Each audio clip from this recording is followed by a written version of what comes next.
For instance, despite the riots in Senegal, the government is pushing ahead with the election on Sunday, and President Wade insists on being a candidate. Why do some African leaders refuse to respect their constitution? Why do some leaders in Africa keep amending the constitution in order to remain in office? Oh, you can ask that again, Tsunami.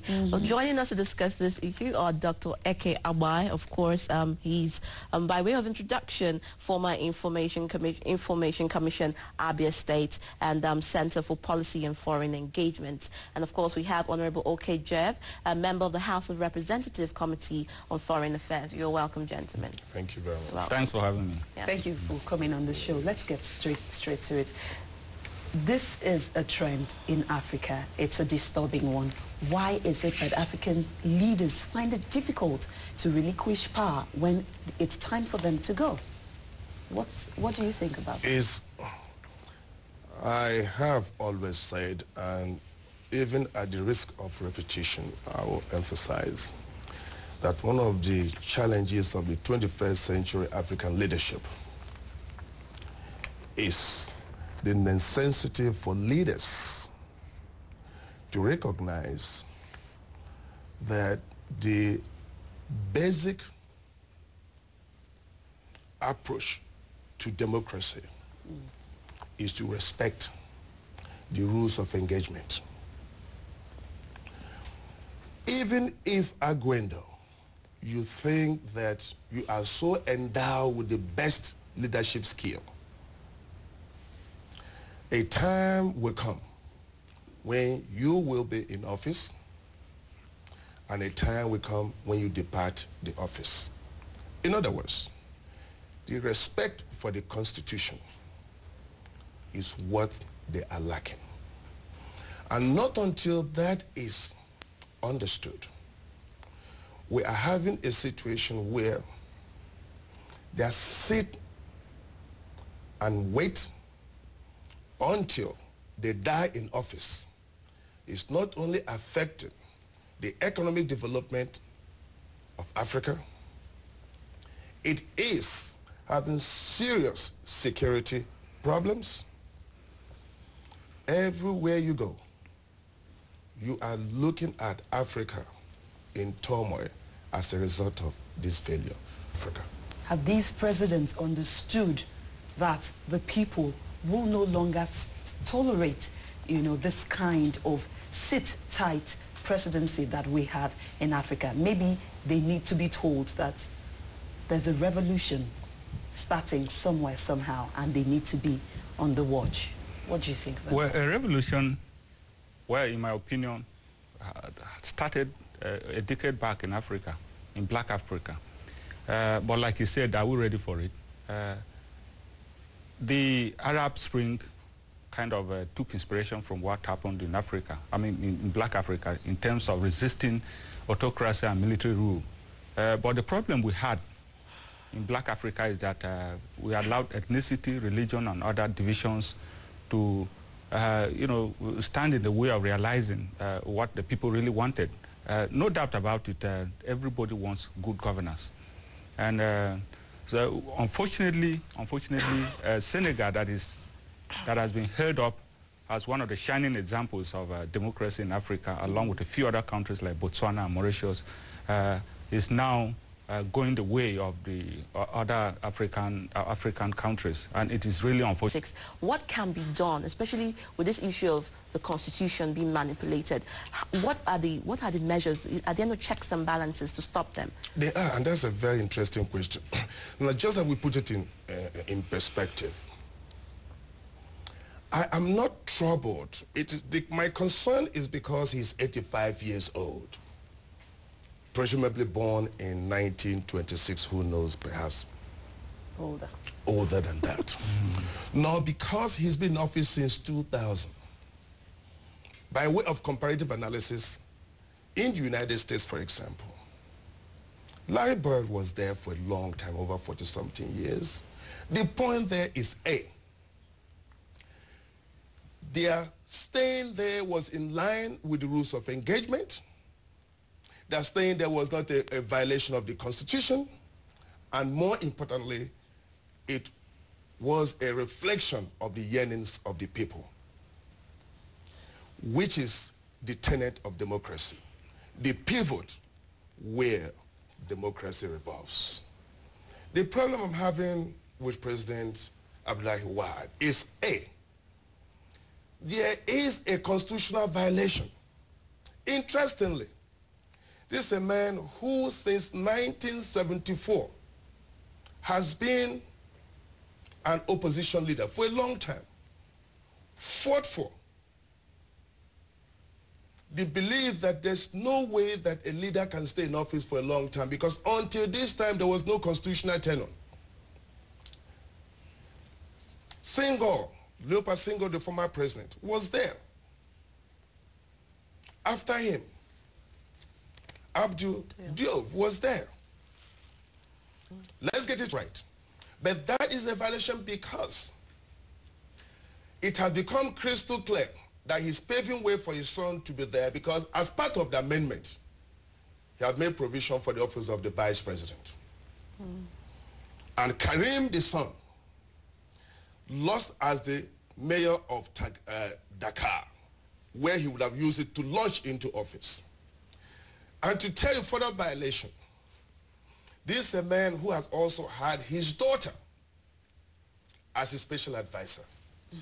You see, when you have this, again, what can be done? The court must be strong enough and independent enough not to allow this to happen. Number two, the people I describe as the silent majority must be able to rise up. But in Africa, the problem is we, the people, are not prepared to do what is necessary in order to reclaim All right, Doctor, our land. That's the problem. Before we come to the people, Yes. before we come to what the role of the people is, I'm curious. Yes. What is it in that position that makes it so difficult for the African leader to want to step aside? Why now? You are not alone in asking that question. I think everybody is asking that question. You know, for somebody who has established, you know, very strong democratic credentials. But look at it, this is a problem we've had on the African continent. That's why Senegal stood as a shining example on the African continent, because virtually it's about the only country in the West African sub-region that has not seen a coup. And so perhaps, like an analyst was trying to put it, perhaps we were too soft on Senegal, because we were judging them based on what has been happening elsewhere. Yes. In the final analysis, the African disease is bringing him down too, because he's trying to kind of establish a monarchy, as it were, like he pointed out. The part of what he wanted to do last year when the amendment came up, apart from trying to bring down the percentage of votes on the first ballot from 50 to 25, he also wanted to establish the position of the vice president, and it was strongly believed, suspected by the opposition, that he wanted to install his son as the vice president, so that the succession would be very smooth. It's their desire to stay there first is born out of a defective orientation. Okay. If you were to solve as a linear equation a typical African leader, it is African leader minus power equals to 0. So there is this unfortunate desire to remain in power. But human desire must be matched by human determination to stop, especially when such a desire negates the principles of democracy. What needs to be done? First, we really need to have a true independent judiciary. Okay. A situation where the 5 members of the Constitutional Court were appointed by the president himself of Senegal, and now trying to engage in this rape of democracy. Number 2, we must have a robust civil society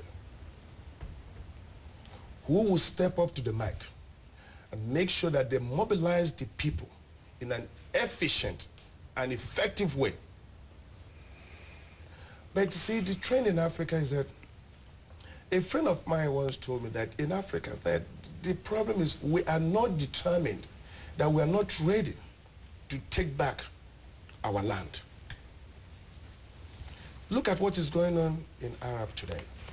Despite the fact that they are being killed, they are prepared to make that necessary sacrifice in order to make sure that things change. Okay, let me hold you on that. Talking about change. Yes. Earlier you talked about the people's yearnings. You talked about people wanting a particular government. Yes. Now, many of the sit-tight African leaders have not developed their countries even after second terms and third terms. Yes. They just recycled power out of greed and selfishness. Now, supposedly, you have a government that is working the work and talking the talk, and the people are for that government. Now, we understand that President Goodluck Jonathan says 2015, you know, there is nobody is coming back after 20, and any minister who wants to come back will be fired. Any governor who wants to do, it was on the headline papers yesterday. Now, what if you have a governor who has walked the work and the people are yearning for his re-election, and people say, okay, this is the person we want, and even whoever you put on the pedestal and say, okay, let's go to the elections. What is there any room for that? No. You see, I'm sure my good friend will speak more to this. Yes. The Constitution must be respected. Great leaders must recognize the fact that what gives legitimacy ab initio is the fact that the power was derived from the people. So despite your performance, if the Constitution clearly defines the time of departure, you must pave way for somebody else too. As a matter of fact, these guys are not conscious of the legacy. How do you want to be remembered? Pave the way. I have great admiration for the likes of Ronald Reagan, Clinton, Mandela. If the yardstick of staying in office were to be what they did, I'm sure the people of those countries would have wanted them to stay. But the Constitution, the document that defines rules of engagement, if it says you will be in office for 2 terms, that is the law. That is the Constitution. So my problem with Africa is that not only are they failing,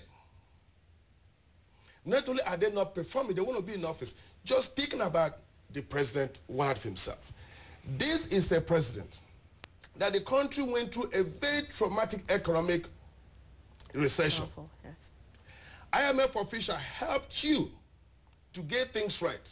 And when the IMF official was leaving your country, you gave him a gift of $200,000. You see, if you do not know, I tell you, African leaders, some of African leaders need to subject their head to psychiatric evaluation. But I'm wondering what can be done to make sure that the Constitution is adhered to. You see, what can be done is first to make sure that the Constitution is written such that it is devoid of any ambiguity. Because people will always take advantage of some technicalities. It must be crystal clear. See, we need to take a cue from great countries like Ghana, which is a shining star in Africa. I may not subscribe to the approach of Jerry Rawlings, but Jerry Rawlings remains one of my great African leaders and heroes. Because the dramatic action that he took paved the way for what we are seeing Ghana is going through, where African leaders in Ghana come into office, they allow free and fair election, even the opposition will win and they step out. So the failure of leadership is at the core of the problem. Where the right people are not elected, and where the silent majority of the people of Africa are denied the tools of election, which is their vote. Now, Yes. but one more critical question, very briefly. What is the impact of this kind of trend on the economic situation of such countries? In one word. It is affecting the economic development of Senegal, and it is adversely affecting the advancement of the institutions of democracy. All right.